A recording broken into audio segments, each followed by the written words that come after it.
guerra de desgaste.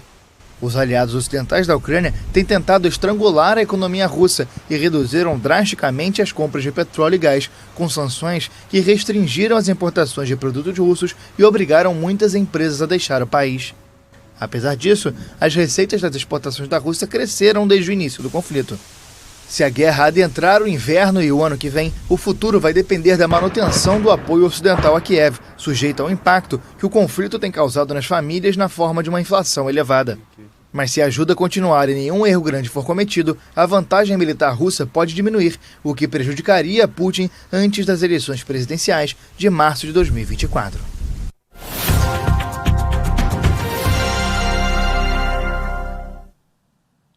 E para falar sobre o assunto, a gente conversa agora com Ricardo Rios, mestre em Relações Internacionais. Seja muito bem-vindo mais uma vez, Ricardo. Bom dia, Daniela. Obrigado. Bom dia a você que nos assiste. Bom, chegamos aos 6 meses do conflito. Gostaria, Ricardo, que você avaliasse esse período e fizesse para a gente um balanço com relação a objetivos e avanços de cada um dos lados. Bom, Daniela, o VT resumiu muito bem. Todo mundo esperava, todos os analistas esperavam que seria uma entrada rápida na Ucrânia. O objetivo da Rússia inicialmente era derrubar o governo e tomar o poder para si. O que ninguém esperava era a resistência ucraniana, o apoio do Ocidente. Ninguém esperava esse movimento todo.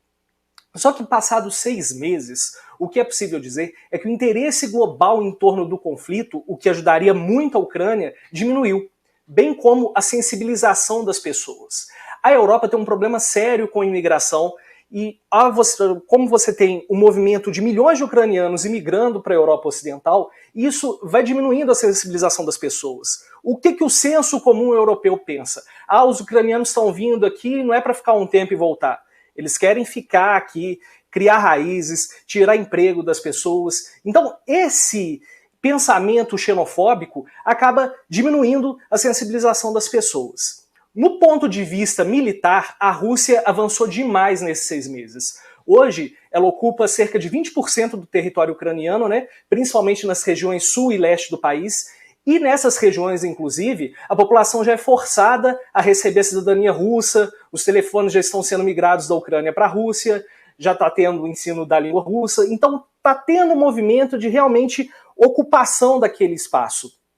A Ucrânia, ela continua resistindo muito bem, muito forte, com apoio dos países da OTAN, e no campo interno a Ucrânia se fortalece porque teve a sua candidatura aceita para fazer parte da União Europeia. Então são 6 meses que pouquíssima gente esperava de conflito, mas que a gente já tem alguns movimentos bem interessantes.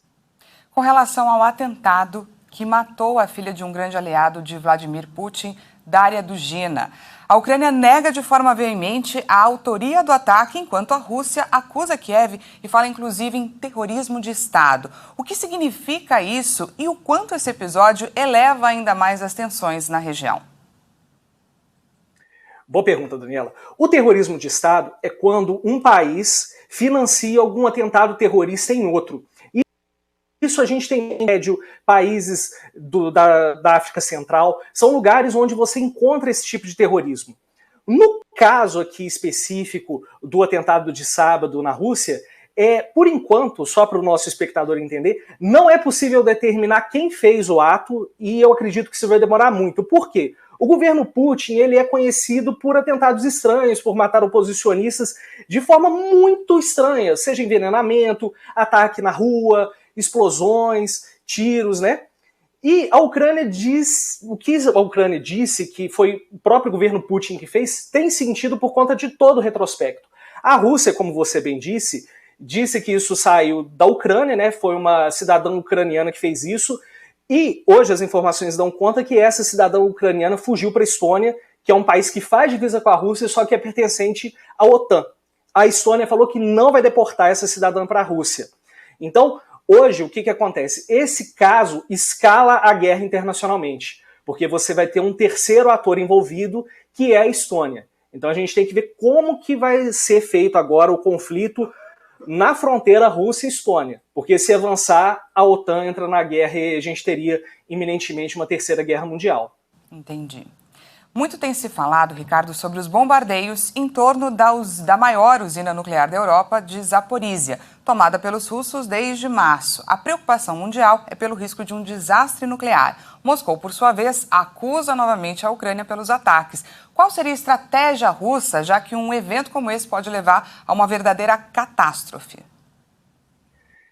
Perfeito, Daniela. O que você disse é a mais pura verdade. Nós estamos próximos a uma catástrofe se a Rússia decidir atacar a usina nuclear de Zaporizhia.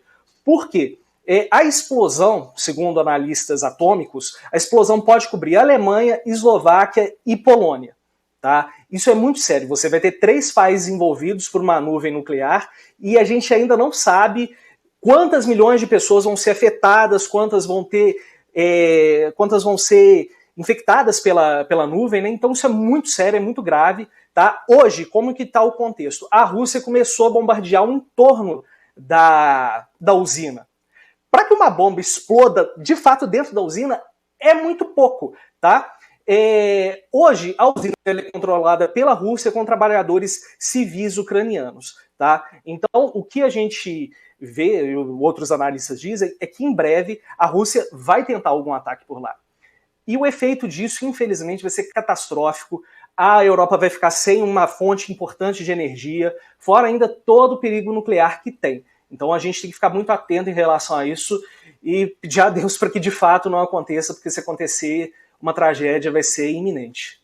E por fim, nesses 6 meses de guerra, Ricardo, diversas tentativas para um acordo de paz foram intermediadas por outros países que tentaram fazer a Rússia, inclusive, desistir de seguir adiante com as sanções econômicas, que parecem ter tido pouco efeito até agora. Qual a sua avaliação? O conflito ainda está, de fato, longe de um fim? Infelizmente, Daniela, o conflito não vai acabar a curto prazo. O curto prazo hoje até outubro, novembro, acho que até dezembro a gente vai continuar nessa toada. Como bem disse o VT, a Rússia está próxima de uma eleição presidencial, o Putin quer se reeleger, quer permanecer no poder na Rússia, e você analisou bem, as sanções não funcionam. Historicamente, nenhuma sanção econômica funciona. Nesse caso específico, quando você mexe com energia de países ricos, é muito pior. Por quê? Eu sancionei a Rússia, mas ao mesmo tempo eu posso comprar o gás e o petróleo russo da Índia. Eu posso fazer essa triangulação. Eu pago mais caro, mas eu compro isso. Então, a Rússia está se saindo muito beneficiada. O lucro da Rússia só aumenta, a economia russa só melhora. Então, eu vejo que esse conflito é muito difícil. Situação de paz, como que pode acontecer? Você tem que ceder. Para a paz ser alcançada, tem que haver concessões dos dois lados, né? Hoje a gente vê, por exemplo, no conflito de Nagorno-Karabakh entre Armênia e Azerbaijão, que há essa concessão. A Armênia abriu mão de todo o território conquistado durante décadas para o Azerbaijão para parar o conflito. E vem dando certo, vem funcionando. Para hoje, se chegar à paz na Ucrânia, o que deveria acontecer? A Ucrânia, infelizmente, teria que abrir mão desses territórios conquistados, reconhecer a soberania russa neles e, às vezes, inclusive, o governo do presidente Zelensky abrir mão do poder. Porque o que se demonstra hoje é que a paz só vai ser alcançada por isso, mas nenhum dos dois lados quer ceder em determinados pontos. Então, eu acho que esse conflito ainda vai perdurar muitos meses que a gente encontre uma solução. Tá certo, conversamos com um especialista em relações internacionais, Ricardo Rios, que traçou para a gente um panorama, fez um balanço sobre esses 6 meses do conflito no leste europeu. Muito obrigada pela sua participação. Eu que agradeço, Daniela, um bom dia a vocês.